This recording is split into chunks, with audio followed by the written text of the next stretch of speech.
Livro A Pedra Filosofal de Henri T. Lawrence. Volume 3. A Visão Esotérica da Vida. Parte 4. A Lei do Destino. O materialismo da ciência, que vê o universo como governado por leis eternas e inflexíveis da natureza, tem, a esse respeito, a única concepção correta da realidade, e sua superioridade sobre todas as outras visões evoluídas na história foi brilhantemente confirmada. Reconhecendo a lei como princípio da existência, as explicações científicas libertaram a humanidade de superstições hostis à vida, principalmente aquelas que acompanham a crença na dependência servil da graça da arbitrariedade divina.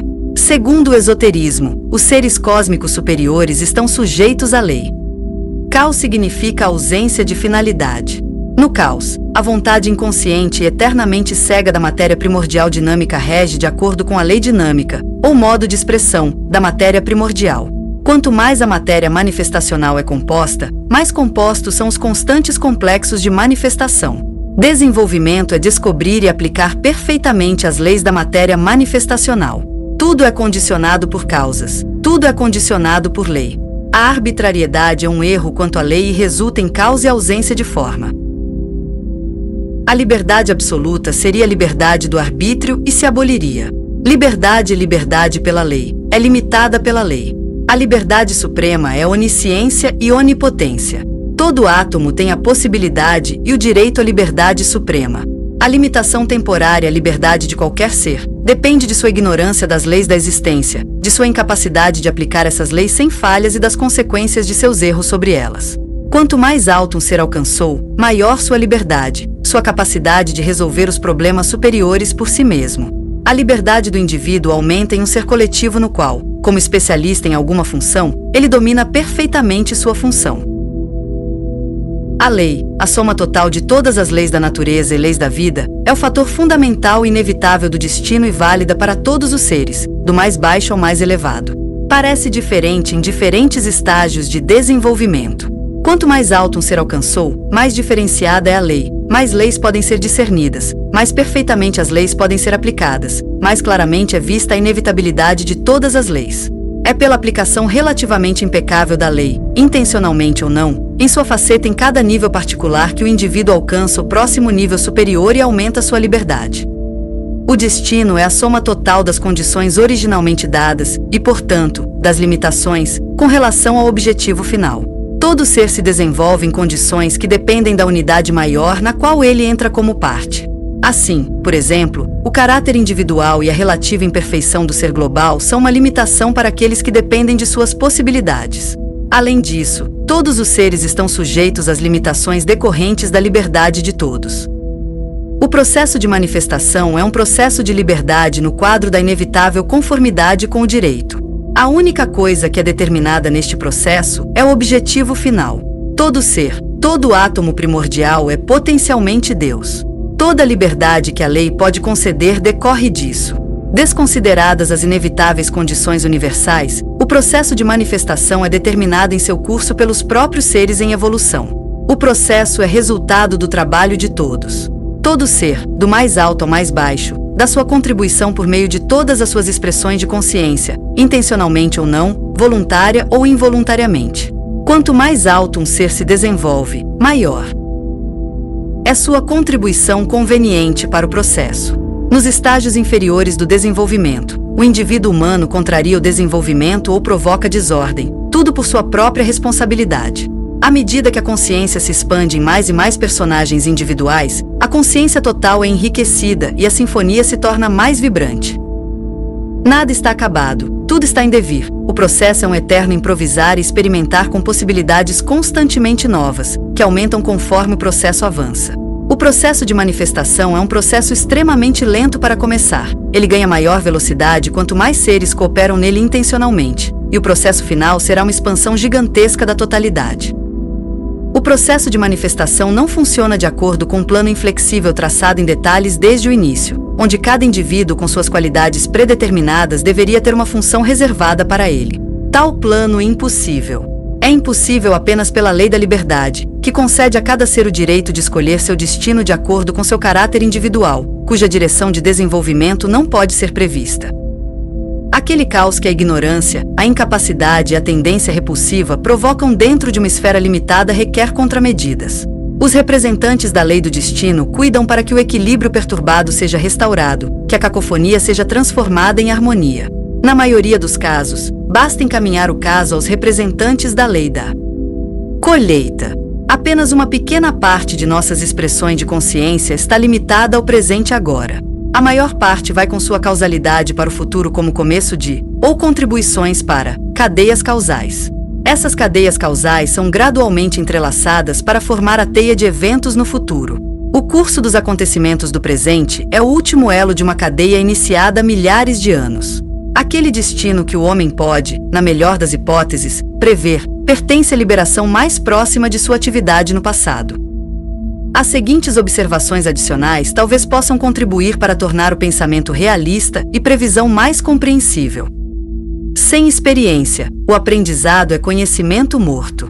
A capacidade de pensar objetivamente não se estende além da capacidade de consciência objetiva. O indivíduo normal é um subjetivista em tudo que vai além dos 3 tipos moleculares físicos mais baixos. Ele deve empregar construções mentais, conceitos, ficções. Quem o compreendeu faz do princípio da objetividade um regulador de seu subjetivismo. Caso contrário, o resultado será arbitrariedade. O conhecimento dos mundos superiores pressupõe a consciência objetiva de seus tipos de matéria, uma vez que esses mundos devem ser experimentados. A consciência essencial, 46, e a superior não precisam de quaisquer conceitos, porque esses tipos de consciência são, quando necessários, instantaneamente unidos às realidades procuradas. Quem pensa realisticamente pensa nas formas, modos de movimento e modos de consciência da realidade. O que ainda não tomou forma está além do alcance da consciência. Quanto mais elevada a consciência, mais do futuro existe para ela no presente. Para a consciência manifesta, 43, todo o sistema solar, seu passado, seu significado e objetivo, e todas as suas cadeias causais que já correm para o futuro, existem no presente. Para a consciência cósmica, 42 e superior, uma parte cada vez maior dos atuais processos de manifestação existe no presente, embora para nós eles pareçam pertencer a um futuro cada vez mais distante. Todos os seres superiores vivem no presente. Eles não se preocupam com aquele futuro que está além de seu presente. Isso é assunto para seres com um presente ainda mais vasto. Personagem individual. O caráter individual é o somatório da experiência total de vida da mônada durante envolvimento, involução e evolução. Cada mônada tem seu caráter individual, que se desenvolve pela experiência. Toda experiência tem sempre alguma importância. Toda experiência sempre deixa algum rastro. A experiência inclui todos os tipos de influência, percepção, atividade individual. A base do caráter individual é colocada em todos os vários tipos de influência recebidos durante o primeiro envolvimento da mônada na matéria primária inconsciente. As vibrações às quais a mônada está exposta diferem para cada mônada.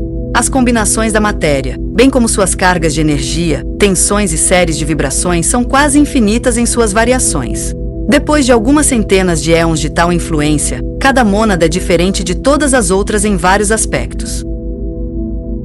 O caráter individual é ainda mais diferenciado pelas experiências da consciência passiva na mônada involutiva. As imagens refletidas da visão passiva das infinitamente variadas condições de vida durante as eras deixam impressões. Cada mônada involutiva teve suas experiências particulares. O caráter individual é fortalecido pelas experiências da mônada evolutiva nos reinos mineral, vegetal e animal. Durante eras de influência na adaptação, de vago tatear e desastrado, de experiências despertando instintos, de reação instintiva, de discernimento e escolha instintivas, o caráter individual se cristaliza como uma síntese individual total de todas as experiências inconscientes e conscientes vividas pela mônada desde que foi criada e introduzidas no cosmos. Quem se interessa pela vida vegetal e animal pode verificar um caráter individual cada vez mais marcado nos indivíduos da espécie. É claro que isso se manifesta especialmente nos animais que se aproximam do estágio de causalidade. Ao chegar ao reino humano, a mônada evolutiva traz consigo um caráter individual já plenamente desenvolvido, que não depende de nenhuma escolha, mas é o produto das combinações da matéria e do jogo das forças. Em cada caráter individual pode ser discernido 2 tendências básicas, que permeiam toda a natureza: a oposição de positivo e negativo, ativo e passivo, atrativo e repulsivo. Uma das 2 tendências prepondera em cada indivíduo. Em alguns, ambas as tendências são levadas a extremos. A tendência básica aparece cada vez mais claramente em cada estágio evolucionário superior. Indivíduos diferentes da mesma espécie animal se comportam de maneira muito diferente. Alguns são gentis, dispostos, ensináveis, esforçam-se para compreender, etc. Outros são orgulhosos, obstinados, dominadores, cruéis, etc. No animal pronto para causalizar, as qualidades da tendência mais dominante, mais cedo ou mais tarde em uma determinada ocasião, tornam-se tão eruptivas emocional e mentalmente que a primeira tríade do animal pode alcançar um contato com sua segunda tríade e assim causalizar. As qualidades trazidas no invólucro causal recém-formado são aquelas da mônada na tríade. Eles constituíam o caráter individual do animal, ou individualidade. A influência do ambiente na causalidade do animal é obviamente um fator importante, assim como todas as outras influências. Assim, pode enfraquecer ou fortalecer a tendência básica. Não é, porém, o único fator decisivo. Além disso, de acordo com a lei da afinidade, o indivíduo é mais atraído por aquele ambiente que satisfaça sua tendência básica. Nem todos os animais causalizam como animais de estimação sob a influência de vibrações humanas. Aqueles que causaram períodos de vibrações predominantemente repulsivas são naturalmente influenciados por isso em seus personagens individuais. O caráter individual é o indivíduo, o primeiro self, o self individual, são as qualidades e habilidades do self, sua perspicácia e compreensão, tal como encontram expressão nas tendências e instintos da personalidade. A personalidade é o self nas limitações de sua encarnação. O homem sábio tem respeito por cada personagem individual, por pouco que possa simpatizar com ele. Ele sabe que cada indivíduo é uma divindade em potencial, que em algum momento nas eras futuras se tornará um ser divino ativo. Esse caráter individual será então um fator de particular poder no processo de manifestação. Cada ser segue seu próprio curso de desenvolvimento ao longo da vida e alcançará a meta da maneira mais longa ou mais curta, mais ou menos difícil, atribuída a ele por seu caráter individual. Toda tentativa de interferir no próprio caráter individual é presunção e blasfêmia. As falhas do indivíduo aparecem em uma atitude errada para com as leis da vida, falhas que as experiências da vida corrigem gradualmente. As qualidades e habilidades podem ser divididas em 4 grupos: básicas ou universalmente humanas, os pertencentes ao tipo departamental, os pertencentes ao estágio ou nível de desenvolvimento, e os individuais. Os básicos e departamentais desenvolvem-se lentamente ao longo de todos os níveis. A importância na vida dos outros aumenta ou diminui. Os desnecessários, aqueles que não são mais cultivados, permanecem latentes. As qualidades e habilidades se desenvolvem em diferentes ordens e graus de intensidade, de acordo com caráter e departamento individual. Todas as qualidades e habilidades podem ser desenvolvidas com perfeição, com a maior eficiência possível.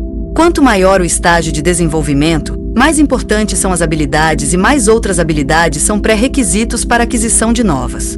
Naturalmente, o indivíduo civilizacional carece da maioria e das mais importantes qualidades e habilidades. As qualidades e habilidades são adquiridas lentamente, pois exigem longa experiência de vida. Um fundo de experiência geral de vida é necessário antes que experiências especializadas se tornem possíveis. E mesmo havendo a possibilidade, a especialização leva muito tempo e exige o trabalho de várias encarnações. A compreensão foi adquirida quando uma única experiência de um certo tipo em uma vida suficiente para tornar desnecessário ter uma experiência repetida do mesmo tipo na mesma vida. Uma certa qualidade corresponde a um certo sentimento. Sentimento e qualidade se fortalecem mutuamente. Ao cultivar o sentimento, a qualidade é desenvolvida e ao atender à qualidade, o sentimento é vitalizado. Um certo sentimento pertence a uma certa série de vibrações emocionais, e a qualidade ou complexo é a capacidade de apreender essas vibrações ou de produzi-las espontaneamente.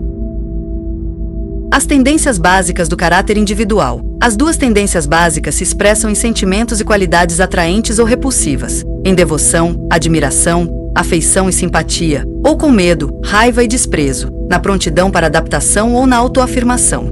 Quando o self age de acordo com os instintos inconscientes de sua tendência básica, ele se sente livre. A ignorância com suas ilusões de vida sempre se sente livre. Quando as ilusões perdem seu poder, a liberdade aparece cada vez mais claramente como condicionada pela onisciência. Na mesma medida, o próprio indivíduo se torna lei, portanto, livre. A liberdade só é conquistada através da lei. Aqueles que trilham o caminho da adaptação seguem sem atrito a lei da menor resistência. Eles evitam qualquer antagonismo tanto quanto possível. Eles avançam na vida por caminhos que são em geral retos e bem batidos. Eles aplicam instintivamente as leis da liberdade e da unidade. Eles evitam semear más semeaduras e adquirem o discernimento e a compreensão necessários com relativa facilidade. São os artistas da vida que seguem o caminho da luz. Aqueles cujo caráter individual os faz recorrer à autoafirmação abrem caminho de acordo com a lei da maior resistência. Claro que todas as formas intermediárias existem entre os dois extremos opostos. A autoafirmação, que na verdade é a incapacidade de perceber a unidade, considera sua própria oposição aos outros como inevitável e essencial. Sua experiência os fez olhar para os outros como seres estranhos e hostis. Eles temem, pois farejam perigos, armadilhas, astúcia, engano, traição em todos os lugares. Eles estão com raiva, porque pensam que podem encontrar provas de malícia ou estupidez em todos os que se opõem a eles ou não pensam ou sentem como eles.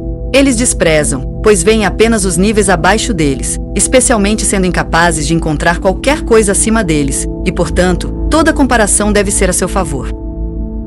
A autoafirmação recusa-se a aprender de qualquer outra forma que não seja sua própria maneira. Aqueles que agem de acordo com essa tendência se opõem por uma questão de princípio. Duvidam, antipatizam, rejeitam tudo aquilo em que não impuseram a marca de seu caráter individual, tudo aquilo que não se encaixa em suas ficções e ilusões. Eles odeiam tudo que os afeta de forma desagradável. A autoafirmação leva a completa autocegueira. Eles não aprendem por meio de erros comuns, porque as causas de seus fracassos sempre localizam nos outros. Eles aprendem apenas através de experiências dolorosas de obstáculos intransponíveis, resistência insuperável, de impossibilidade definitiva. Vida após vida, eles vagam por caminhos tortuosos e chegam a impasses que levam a lugar nenhum. Orientam-se na selva da vida, escolhendo o caminho dos erros descartados. Eles não entendem que a felicidade que consiste em agir sem obstáculos é uma boa colheita. Sua satisfação consiste em derrubar todos os obstáculos, traçando seu caminho sem se importar com as consequências para os outros. Transgridem sem hesitação, quando podem, os limites dos direitos dos outros, violam a lei da liberdade e a lei da unidade, fazem valer a sua vontade à custa de toda a vida. Eles vão com suas próprias ondas através do oceano. Eles arremessam suas lanças, com a intenção legítima do guerreiro de ferir e matar, até mesmo nos mais indefesos, que ousam ficar exatamente onde eles abrem caminho. Quando esta tendência é cultivada vida após vida, então finalmente são obtidos aqueles tipos que fazem a história do mundo. Eles adquirem riqueza e poder pelo direito da força, da violência e da astúcia. Sem hesitar, eles mergulham indivíduos e nações inteiras na mais profunda miséria. O poder é para eles um meio de oprimir e perseguir todos os que não servem aos seus fins, aos seus caprichos, ao seu ódio. Mas mesmo esses opressores da vida alcançam a unidade, embora somente depois de muitas eras. Não o fazem, porém, os que se recusam definitivamente a renunciar à autoafirmação. Felizmente são muito poucos. Eles não desejam entrar na unidade. Eles negam a si mesmos a expansão cada vez maior da consciência dessa unidade.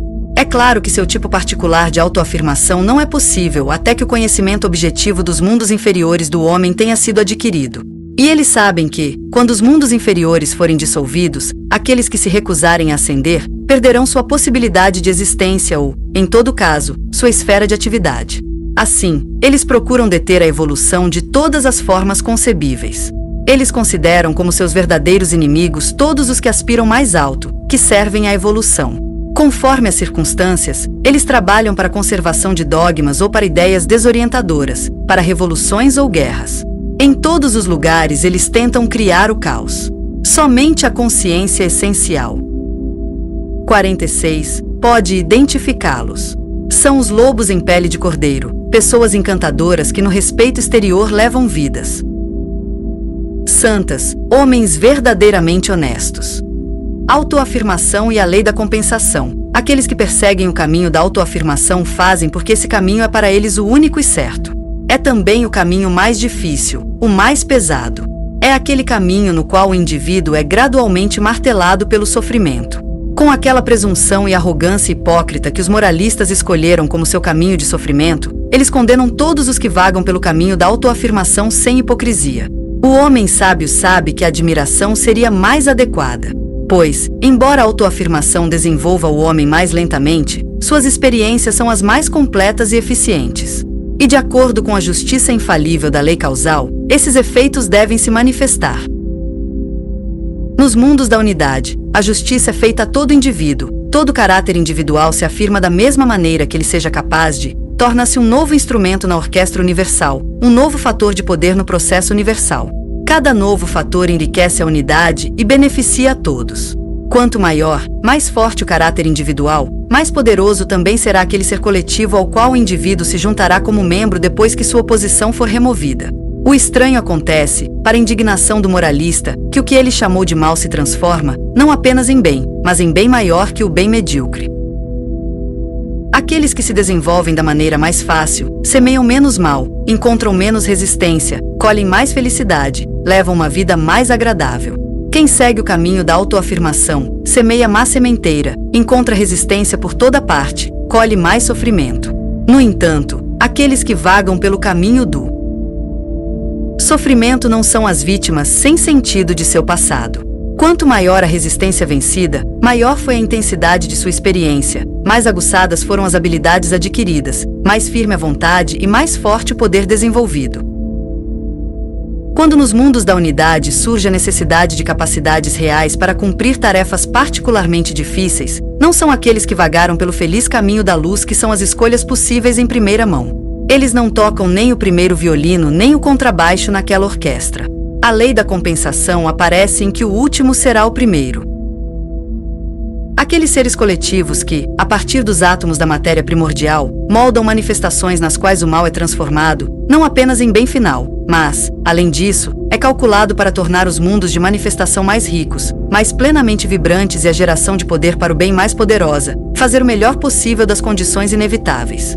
A frase "o melhor dos mundos possíveis" soa como um escárnio mortal para a ignorância da vida. É um axioma esotérico. Não os deuses, mas os homens são os responsáveis pelos mundos físico e emocional de nosso planeta, merecendo o nome de inferno. O destino do self. O destino final do self é o próximo self, o superior. Antes disso, o destino do self são os destinos de suas várias personalidades, encarnações, o caminho que o self percorre da causalização à essencialização. O self determina seu destino por si mesmo de acordo com seu caráter individual, departamento e autoaquisições. Em cada nível de desenvolvimento, o self traça seu caminho de desenvolvimento por seu próprio trabalho de autorrealização, pela tendência, direção geral e particular de seu caráter individual. O número de encarnações é determinado pelo self através de sua indolência ou intensidade de propósito. Nenhum esforço é totalmente desperdiçado. As maiores qualidades foram desenvolvidas a partir das primeiras tentativas, sem esperança. A personalidade, os invólucros da encarnação, é um produto do self. Cada ser molda suas vidas futuras por meio de suas expressões de consciência. Cada personalidade e seu destino são obra do self em suas personalidades anteriores. Destino é o termo comum para os inúmeros fatores simultâneos no curso dos eventos. Cada expressão da consciência vai para aquele presente dinâmico que para nós também é o futuro. Toda expressão da consciência, juntamente com seus efeitos em palavras e ações, torna-se um fator causal, uma força potencial, que aguarda o momento de sua reação quando as circunstâncias envolvidas estarão novamente em uma posição tal que o equilíbrio perturbado possa ser restaurado. Pode levar muitas vidas antes que isso seja possível. Mas e o indivíduo nunca sabe como e quando. Nossas faltas e méritos, tudo que é doloroso e agradável, todo cansaço, ansiedade, agonia, etc. de infinitum, são feitos nossos, ainda que outros sejam os agentes do destino. É por matérias insignificantes que o indivíduo prepara o seu destino. Por pensamentos, sentimentos, palavras e ações, liga-se imperceptivelmente a ligações cada vez mais firmes. O fio mais fino é entrelaçado com novos fios em um cabo indestrutível. E os cabos são tecidos juntos naquela teia de cadeias causais que compõe o curso dos eventos. Quanto mais próximo o momento da liberação da dinâmica em eventos mecânicos, menos provável é a introdução de novos fatores de força que possam alterar o curso dos eventos. Por suas encarnações anteriores, o self delineou suas futuras personalidades e seus destinos em suas características básicas, não apenas as imediatamente seguintes, mas toda uma série de encarnações. Vida após vida, o contorno é cada vez mais preenchido pela multidão de pequenos detalhes. A maioria das expressões de consciência não são liberadas em ação. Eles vão para o futuro e esperam sua saída nos eventos através dos impulsos que os liberam. O que não encontra uma saída em alguma vida, encontrará em outra posterior. A reação está prestes a acontecer. Todas as expressões da consciência são causas que têm efeitos. A nova personalidade avança na vida por caminhos traçados e pavimentados em vidas anteriores. Esses caminhos fazem parte da sujeição do self. Mas isso não significa que nosso destino é inflexivelmente predeterminado. O curso dos eventos é como resultado de relações de força em um paralelogramo de forças, que é constantemente deslocado por novos momentos de força introduzidos. Nunca se pode saber se uma nova entrada de força pode resultar em outra direção do resultado.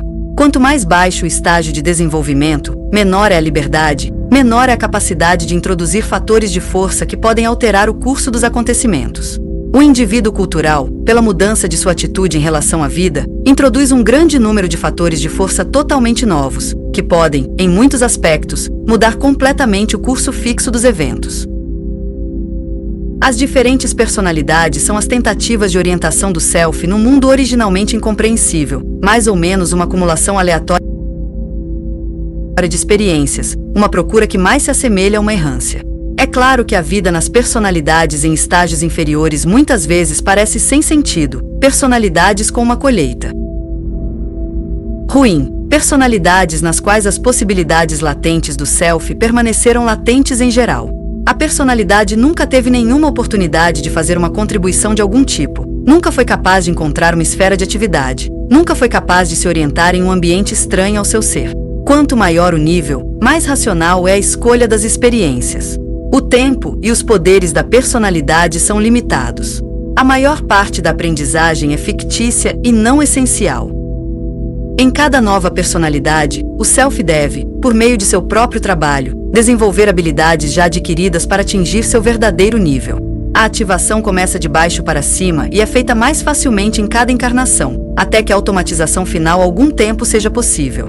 A liberdade aumenta em cada nível superior, pois o instinto da lei aumenta, o contato com o superconsciente é mais facilmente efetuado e a colheita é mais conveniente. As encarnações mais importantes raramente são notáveis no aspecto externo. A obscuridade é o melhor solo para todo o crescimento da consciência. Nos estágios inferiores, o destino da personalidade é determinado principalmente pelos fatores da lei da colheita. Quanto mais primitivo o indivíduo, menor sua capacidade de autorrealização, menos importantes são os fatores de desenvolvimento. No estágio da civilização, o indivíduo, com seu caráter individual ainda não formado, sua ignorância sobre a vida, suas qualidades e habilidades subdesenvolvidas, precisa de todos os tipos de experiências possíveis. Na fase da cultura, os fatores de desenvolvimento têm maior influência e importância. Esforçar-se pelo desenvolvimento aumenta a liberdade do self em cada vez mais aspectos. Há uma maneira de reduzir ao mínimo a importância da lei da colheita e o poder dos fatores da colheita. E essa é a atitude radicalmente mudada que desiste de todos os desejos pessoais, todas as reivindicações de uma boa colheita e felicidade pessoal, que vive senão para fazer os outros felizes. O resultado dessa boa semeadura é o desenvolvimento acelerado, ao invés da boa colheita negada a si mesmo. Isso explica o axioma esotérico que diz que a boa colheita é um sinal de ignorância da vida. A felicidade é preferível ao desenvolvimento. Eles não percebem que a felicidade intensifica o egoísmo e que, com isso, semeiam coisas piores. Os sofrimentos da personalidade são sempre difíceis de suportar.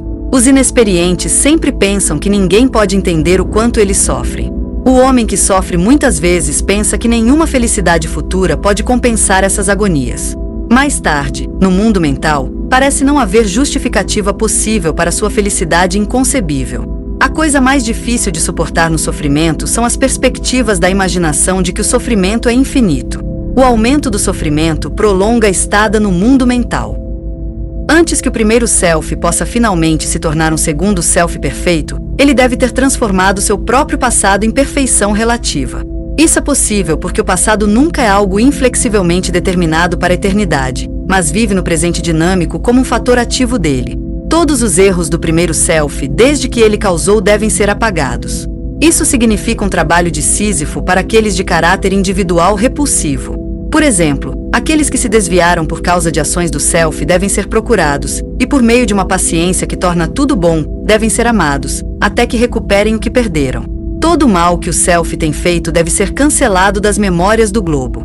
Todas as discórdias dessa sinfonia que o self tem que compor em sua vida humana se transformam em harmonias enriquecedoras. O destino comum do coletivo. O destino coletivo é a meta final comum e o caminho comum para a meta. Todo coletivo é uma comunidade de destino. O indivíduo pertence a coletivos de muitos tipos: espécie humana, sua raça, nação, classe social, clã, família. Numa nação organizada segundo a idade das classes causais, as várias classes sociais representam diferentes níveis de desenvolvimento. Sempre que existam condições para tal arranjo, os indivíduos nascem nas classes a que pertencem. Essas classes formam diferentes estratos de experiência de vida adquirida, que é transmitida através das gerações. Essa herança beneficia os encarnados, para que tenham oportunidades de ativar seus conhecimentos latentes e possam continuar imediatamente de onde pararam. A classe social será então constituída por clãs, grupos de famílias, cujos indivíduos se causalizaram juntos e se presume que se essencializarão. Juntos no futuro. Eles se reúnem para compreender o caráter individual um do outro, para confiar um no outro, para aprender a cooperar, para servir conjuntamente à evolução e à humanidade, tudo com vistas a tarefas comuns no futuro como um ser coletivo unitário. Na Atlântida, há milhões de anos, a humanidade era liderada por sua verdadeira elite. As classes inferiores eternamente invejosas e descontentes iniciaram uma revolução, como sempre, assumiram o poder e baniram a elite. Desde então, a humanidade tem seu próprio caminho, cuidar de seus próprios negócios. Ignorância da vida, arrogância, superstição e barbárie dominaram. O despertar da razão sabichona, que acredita possuir conhecimento quando capaz de construir ficções, tem sido o guia da humanidade. A chamada história universal dá testemunho, pelo menos em linhas gerais, do resultado, e é a parte conhecida da história do sofrimento da humanidade. As classes misturadas aleatoriamente de acordo com a lei da colheita obtiveram sucessivamente o poder na sociedade. Como sempre, é claro, abusaram de sua posição dominante em detrimento das outras classes. Em nossos tempos, vemos o extrato social mais baixo no poder. Se as condições sociais e econômicas de estabilidade das classes forem removidas, então surge o caos social. A mobilidade social, também de acordo com a lei da colheita, acelera a desintegração social.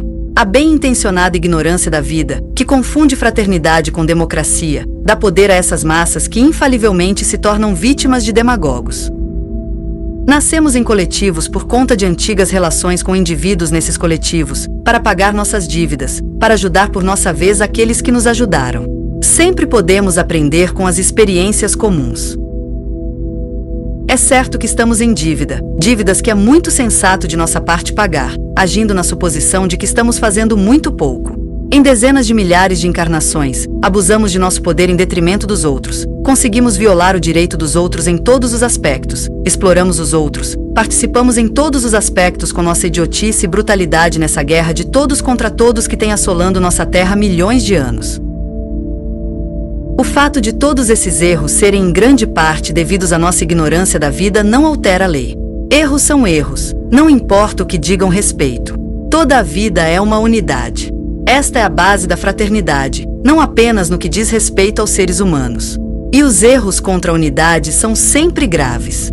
A relação com o coletivo implica uma responsabilidade para todos no coletivo. Um por todos e todos por um, como por dívida própria, não se aplica apenas às garantias pessoais. Existe apenas uma maneira de evitar o aumento da responsabilidade, e isso é assumir heroicamente a responsabilidade pelo mal e nos sacrificar, se isso for necessário. Tantas vezes exigimos sacrifícios dos outros. As pessoas não assumiriam tão negligentemente o fardo da responsabilidade se tivessem alguma ideia do que significa responsabilidade. Eles recebem a oferta como uma oportunidade de autoafirmação e não veem nada além de uma segurança ilusória. Se não fizermos o possível para combater o mal, apenas com as armas do bem, é claro, então nasceremos em males semelhantes aos que poderíamos ter removido. É responsabilidade de todos que o mal possa ser feito, o mal possa permanecer, qualquer tipo de poder possa ser abusado, mentiras da vida possam ser pregadas sem contestação, absurdos possam ser inoculados nas mentes confiantes das crianças e idiotizar sua compreensão nascente da vida. Sofrimento de qualquer tipo pode existir sem que medidas sejam tomadas para remediá-lo. Cabe a nós recusar a lealdade quando impera a injustiça. Não cabe a nós decidir se nosso sacrifício serve para alguma coisa. Só a total ignorância da vida e a falta de discernimento podem culpar os seres superiores pelas aflições do mundo, pela horripilante miséria da vida. Pode exigir que seres superiores corrijam tudo que causamos, que quebrem a lei. Para que a humanidade continue com suas atrocidades. Nenhum mal pode acontecer a quem não fez o mal, que finalmente colheu a má semeadura que semeou durante dezenas de milhares de encarnações.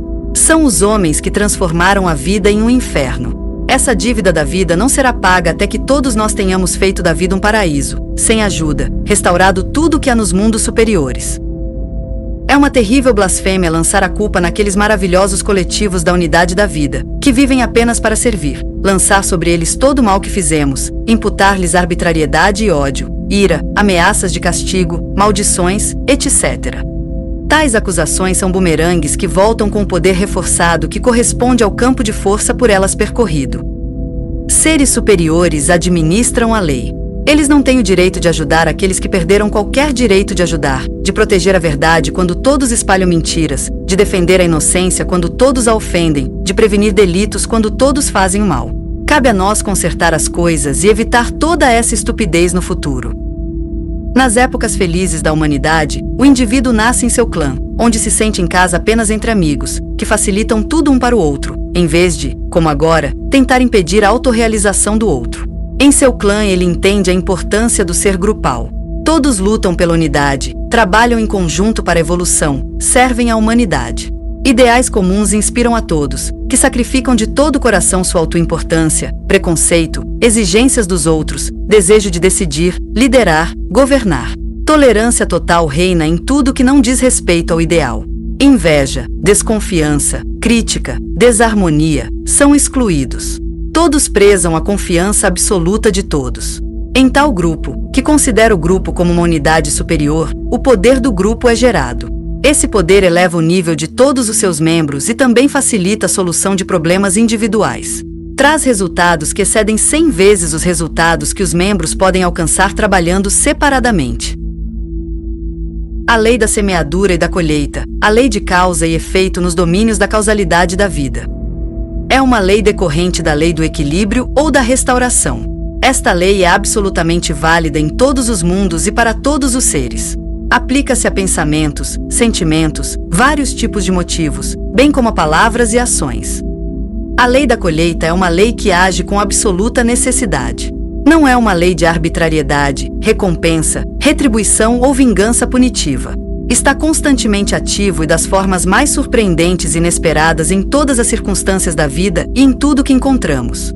As relações infinitamente variadas da vida em cada nova situação oferecem a cada indivíduo um trabalho flexível das variações ilimitadas da lei da colheita. A lei da colheita é a lei da justiça absoluta. Injustiça em qualquer aspecto está absolutamente fora de questão. A justiça é feita de forma impessoal, objetiva, incorruptível. Débitos e créditos são balanceados até o último centavo. A fala da injustiça é uma maneira de falar da ignorância da vida e da inveja. No que diz respeito à humanidade, esta lei atua em todos os mundos do homem. Colhendo bem como a semeadura pode ser do tipo físico grosseiro, físico etérico, emocional, mental e causal. A colheita é de 3 tipos principais. A colheita remanescente ainda não liquidada de todas as encarnações anteriores. A maioria das pessoas já fixou sua colheita em linhas gerais para muitas encarnações que virão. A colheita fixada para cada encarnação particular.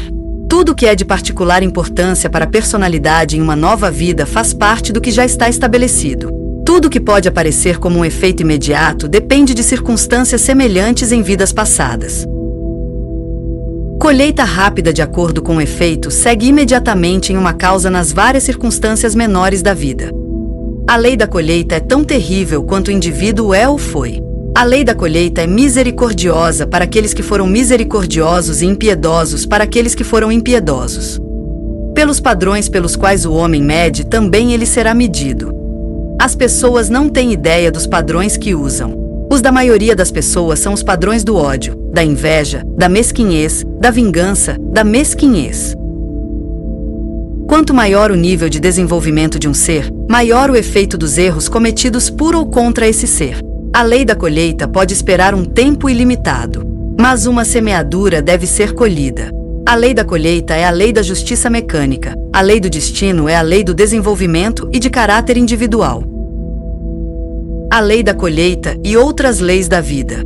Se houvesse apenas a boa colheita, ninguém se importaria com o sentido da vida, nem pesquisaria ou encontraria quaisquer leis. Tomamos a felicidade como nosso direito natural de vida e todos os infortúnios como as iniquidades da vida. E fazemos isso porque a vida é felicidade e nunca foi feita para ser um inferno. Somos nós, seres humanos, que fizemos da vida o que ela é. O infortúnio e o sofrimento fazem com que a vida pareça sem sentido. Na verdade, assim ocorre, mas somos nós que tornamos isso sem sentido e ainda persistimos em nossa loucura. Todo homem pensante ponderou sobre o problema do mal. As mentes mais perspicazes declararam esse problema insolúvel. Outros esgotaram todas as possibilidades de especulação para produzir absurdos. A culpa foi lançada em Deus e no mundo inteiro, mas nunca em nós mesmos. Sua própria presunção sempre impediu os homens de encontrar a solução correta para seus problemas. Qualquer um que não tenha descoberto a lei da colheita está desesperadamente desorientado nos mundos dos homens. Ele se torna a vítima de suas ficções.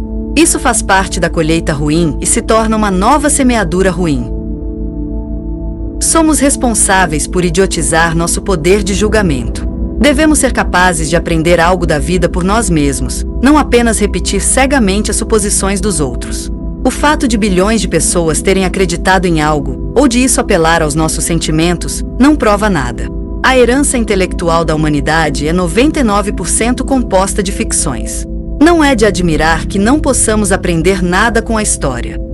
Qualquer pessoa que tenha descoberto a lei da colheita não terá dificuldade em encontrar posteriormente as leis da liberdade, unidade e autorrealização.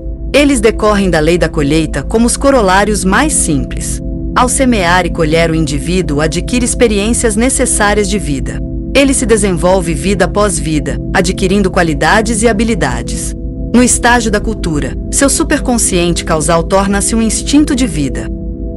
Então ele faz um progresso rápido. Quando ele é capaz de experimentar as poderosas revelações de intuições causais, ele não pode mais duvidar, pois agora ele sabe. A lei da colheita e a ignorância da vida.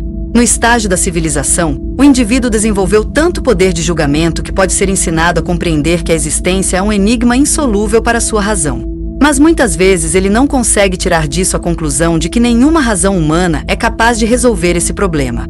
Certamente, Buda disse que a razão humana não poderia resolver os problemas da existência de Deus, a existência e imortalidade da alma e o livre-arbítrio. Mas Buda era um pagão, então você não podia acreditar nele.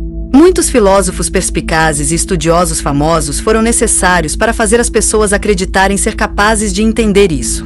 Não poderíamos saber. Portanto, estávamos certos em acreditar. E assim aceitamos as ficções que se tornaram ideias inerradicáveis ao serem inoculadas na mente infantil. Estávamos em boa companhia se acreditávamos no que nossos pais acreditavam.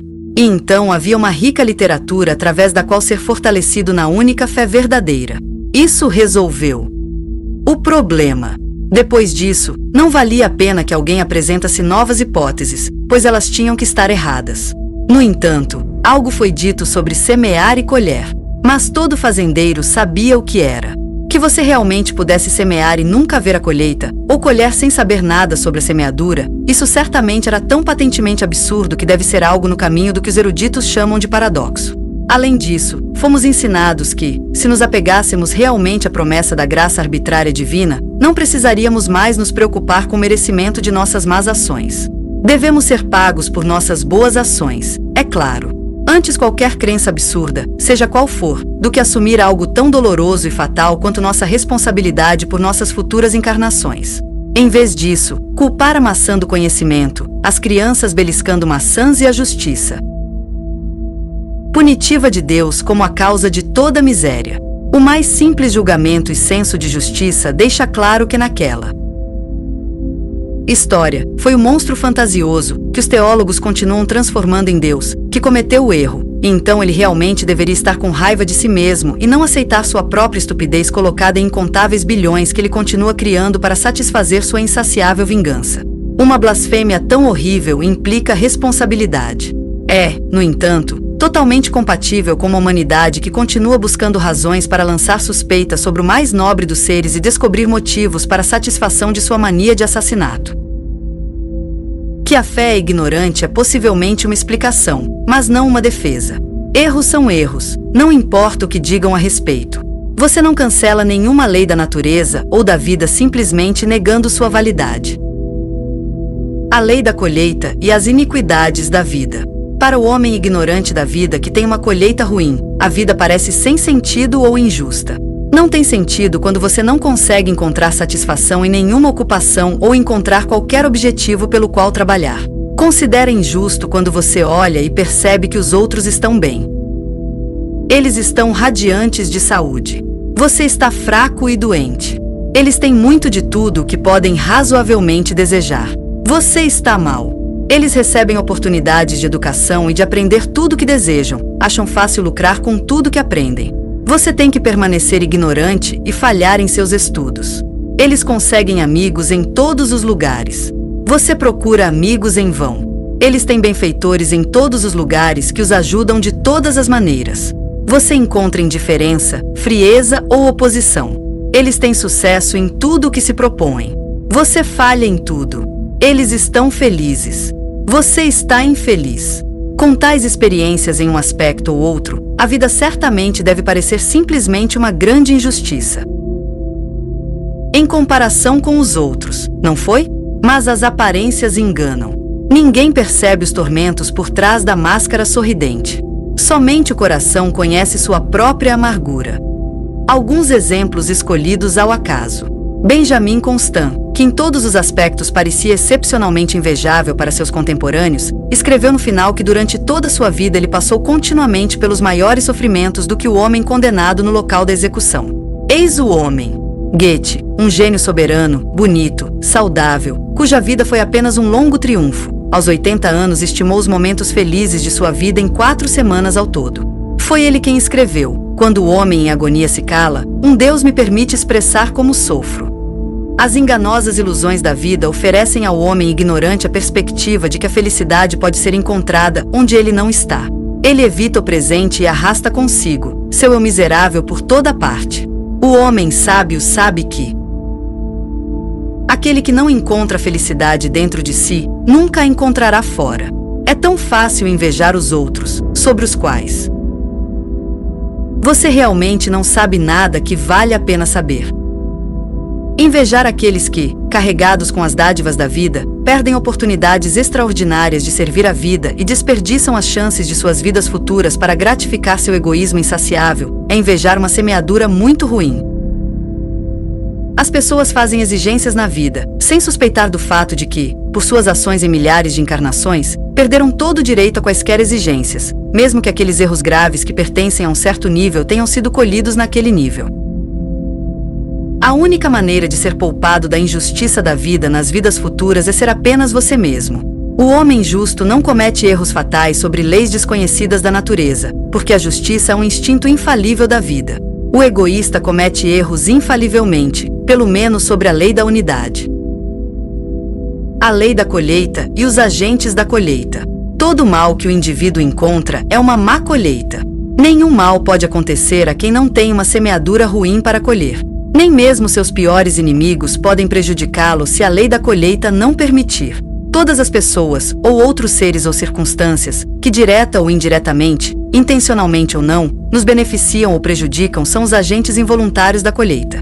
Se eles nos prestam grandes serviços ou nos infligem sofrimento real, então geralmente existem relações pessoais desde vidas passadas. Os indivíduos do clã recebem oportunidades de ajudar uns aos outros, por turnos na vida. Indivíduos maldosos têm a possibilidade de perseguir uns aos outros alternadamente na vida. Ninguém pode ser forçado contra sua vontade a ser o agente voluntário da má colheita. Cabe ao indivíduo decidir se deseja ser o agente do bem ou do mal. Se as adversidades são predeterminadas, então os infortúnios devem vir. Mas é sempre fatal para aquele que nisso seja o agente voluntário. Da colheita. Ninguém pode abolir os efeitos da lei da colheita. Se um indivíduo permanecer sem ajuda, as pessoas serão incapazes de ajudá-lo, não importa o quanto tentem. A vontade de ajudar sempre se torna uma boa semeadura. A negligência faz perder uma oportunidade de boa semeadura, ou torna-se uma má semeadura. A frase proverbial, como você faz sua cama, então nela você deve se deitar, implica que você pode mentir quando for sua vez de fazer sua cama. O homem que é sábio na vida evita tornar-se o agente da má colheita. Ele ajudará por princípio quando e onde puder, sem reservas e expectativas. Não cabe ao indivíduo administrar a justiça ou fazer justiça com as próprias mãos. A vingança é sempre uma má semeadura. Essas coisas fazem parte dos atos de loucura causados pela ignorância e pelo ódio. O ódio dos outros nem sempre se deve à má colheita. A frase "ele não tinha inimigos" não é um elogio inequívoco. Até os avatares têm inimigos. Os rancorosos que cultivam o ódio acabam sendo compelidos a odiar a todos. O complexo de ódio pode sufocar todos os outros sentimentos. Tais indivíduos maldosos aproveitam todas as oportunidades para trazer outros com eles em seu ódio. Todos os que encontram e tudo o que ouvem se tornam suas vítimas. Inevitavelmente, eles espalham a pestilência do ódio em círculos cada vez mais amplos e infectam tudo o que podem alcançar. Se essa tendência for cultivada vida após vida, então, no final, teremos aqueles monstros em forma humana que, como agentes da colheita coletiva, foram chamados de flagelo de Deus. Quando, em algum momento no futuro, a humanidade tiver se desenvolvido tanto que muitos pesquisadores possam fazer uso do arquivo esotérico, então teremos aquelas descrições autênticas que permitem estudar os efeitos na história das leis do destino e da colhendo. Depois disso, espera-se que a humanidade seja capaz de evitar cometer os mesmos erros que se repetem continuamente. O fato, porém, é que, segundo a lei da autorrealização, os indivíduos de tendência repulsiva seguem o caminho dos erros descartados, encontrando as verdades somente quando já as tiverem percebido. Aqueles que escolhem seguir esse caminho escolheram o caminho mais difícil. A lei da colheita e do sofrimento. A felicidade, assim como o sofrimento, é obra nossa. Todo sofrimento é consequência de erros sobre as leis da liberdade e da unidade. Ninguém tem que sofrer se não infligiu sofrimento a outros seres. Todo sofrimento que causamos aos outros, no devido tempo, se tornará nosso próprio sofrimento. Se o sofrimento de um indivíduo é incurável, então ele infligiu sofrimento incurável a outros. Ninguém pode sofrer pelo bem do outro. Ninguém pode isentar alguém de uma má colheita, assumindo seus sofrimentos. Podemos assumir os sofrimentos dos outros sobre nós, sofrer voluntariamente mais do que o pretendido para uma encarnação específica, apenas no caso de ainda termos um remanescente de má colheita. Mas, ao fazer isso, não isentamos os outros de sua colheita, apenas adiamos para uma ocasião posterior. O sofrimento é de 3 tipos: físico, emocional e mental. O sofrimento físico, que é o mais difícil de curar, a ciência tenta aliviar. O sofrimento emocional pode estar relacionado ao elemental da colheita, ódio ou ignorância. O sofrimento do ódio é essencialmente medo. O da ignorância está conectado com a imaginação e a vontade. A imaginação pode fortalecer ou enfraquecer o sofrimento quase em qualquer extensão. O sofrimento pode ser dissipado por um ato de vontade, recusando-se a sofrer, recusando-se a atender a qualquer coisa que cause sofrimento, por nobre indiferença, estoicismo, heroísmo. O sofrimento mental pode depender de defeitos mentais, mas geralmente é causado por meditação ou preocupação como consequência do pensamento descontrolado e é removido por pensar em outra coisa. Apesar de todo sofrimento ser auto-infligido, ele sempre traz consigo algum tipo de compensação. Isso resulta em uma permanência prolongada no mundo mental. Frequentemente, também é compensado no mundo físico, pelo sucesso em algum aspecto, compreensão mais profunda, etc. A imprecisão ou incapacidade na juventude faz parte do sofrimento de muitos gênios. O sofrimento inevitável, de acordo com a lei da colheita, é geralmente apenas uma fração do sofrimento real. 9/10 dos sofrimentos do indivíduo civilizacional dependem de seus erros e da maneira como enfrenta o sofrimento e em sua aversão ao controlar sua atenção, imaginação e vontade. Quem alcançou o estágio de cultura tem a maior parte de seu sofrimento atrás de si. Quem se colocou definitivamente sob a lei da unidade, nunca mais poderá nas encarnações futuras ser posto em dificuldades insuperáveis. O sofrimento raramente é incurável. A maioria dos tipos de sofrimento é limitada no tempo e na extensão e intensidade. Mesmo uma encarnação de sofrimento pode apresentar oásis no deserto da vida. Devemos sempre buscar remédios para o sofrimento onde quer que a ajuda possa ser obtida. Sempre, em todos os lugares, em todos os aspectos, lute contra todos os tipos de sofrimento e nunca se canse. Tais esforços resultam em boa semeadura de acordo com a lei da unidade e neutralizam o mal no mundo. A semeadura e a colheita das expressões da consciência. As pessoas acreditam que não são responsáveis pelo que pensam ou sentem. Eles não fizeram nada. Fizeram? Todas as expressões auto-iniciadas da consciência em todos os mundos produzem vibrações que influenciam, para o bem ou para o mal, todos os que são alcançados por elas. Toda expressão da consciência tem um efeito. É verdade que sua ação é mínima na maioria dos casos. Mas a repetição fortalece tanto a tendência quanto o efeito. O acúmulo de causas imperceptíveis finalmente se torna em efeitos mensuráveis. O pensamento é o maior fator de colheita. Produz sentimentos, que resultam em palavras e ações. Todas as vibrações mentais podem ser apreendidas por todos os invólucros mentais. A linguagem universal do pensamento é compreendida imediatamente por todos. O invólucro mental é um emissor e um receptor trabalhando incansavelmente, inquieto e eficientemente. Cada assunto tem seu próprio comprimento de onda. Quanto maior a familiaridade com um determinado assunto, maior a possibilidade de telepatia nele. Aqueles cujos receptores mentais estão momentaneamente sintonizados com o comprimento de onda do mesmo pensamento são influenciados por ele. No estágio emocional, os estágios da barbárie, da civilização e da cultura, as expressões da consciência emocional, desejo, sentimento e imaginação, são as mais ativadas e, consequentemente, as mais dinâmicas, qualificadas pela vontade. As vibrações emocionais não chegam tão longe quanto as mentais, em parte devido à maior densidade atômica primordial da matéria emocional, em parte devido às massas de vibrações que se cruzam, se perturbam, se controlam. A pressão da opinião pública é enorme por causa de seu pensamento e sentimento de massa padronizados. Os mundos emocional e mental são os mundos da desorientação por causa da ficção e ilusão das formas pensamento existentes neles. Nos estágios da barbárie e da civilização, as expressões da consciência da maioria das pessoas pertencem à má semeadura e à má colheita. Você fortalece tudo o que atende. Os moralistas, que se concentram nas falhas e erros dos outros, automaticamente fortalecem os piores lados de todos, transferem seus maus pensamentos para sua vítima, fortalecendo assim a tendência ao ódio que pode estar lá e reduzindo seu poder de resistência. Semeamos muita semeadura ruim e causamos muito sofrimento por nossos meros pensamentos e sentimentos. A maioria dos pensamentos e sentimentos são egocêntricos. Tudo é considerado e avaliado no que diz respeito às ficções e ilusões da própria personalidade, vantagens e desvantagens egoístas. O resultado é, claro, mais ou menos irreal, perverso, idiota. O ódio desperta o ódio, fortalece-se a cada repetição, cega, impossibilita a compreensão da vida, impede o contato e a recepção de vibrações atrativas, torna a vida mais difícil para todos, neutraliza a autorrealização, aumenta o número de encarnações do sofrimento. Ao dar lugar a sentimentos de depressão, sintonizamos o receptor de nosso subconsciente com os comprimentos de onda pertencentes às regiões mais baixas do mundo emocional, e ao fazê-lo, facilmente tornam-se vítimas daquelas horríveis vibrações da agonia da vida que os antigos simbolizavam pelas fúrias caçadoras.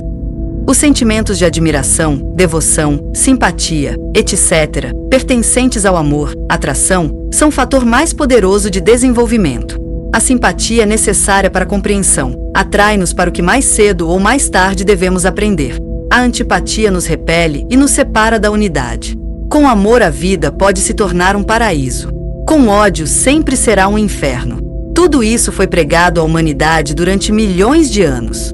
Mas só na fase da cultura é que entendemos e tiramos as consequências. Nós nos comunicamos com outras pessoas por meio de nossas palavras. A fala é um meio extremamente eficiente de influenciar os outros. A ignorância não tem a menor ideia de seu efeito inconsciente no subconsciente. A fala fortalece as vibrações de nossos próprios pensamentos e facilita a telepatia. Por meio de nossa fala, influenciamos os outros para o bem ou para o mal, os ajudamos ou os atrapalhamos em seus esforços, libertamos ou amarramos, unificamos ou dividimos, curamos ou ferimos, espalhamos a pestilência do ódio e seduzimos outros a se juntarem a nós no ódio. Ao pensar ou falar mal dos outros, cometemos erros tanto quanto a lei da liberdade quanto a lei da unidade, as leis mais importantes em relação à colheita. De acordo com a lei da liberdade, todo mundo tem o direito de ter sua personalidade e vida privada deixadas em paz, longe da curiosidade, intromissão, desejo de psicologizar e julgar de outras pessoas. Você não é bom porque faz boas ações. Mas se você é bom, então boas ações brotam automática e espontaneamente de sua disposição mental. Todos nós formamos uma unidade e existimos para ajudar uns aos outros. Ao impedir os outros, colocamos em ação 3 tipos diferentes de forças. Aquelas que agem de acordo com a lei da colheita, a lei da liberdade, que restringe a liberdade, e a lei da unidade, que separa. Fim da parte 4.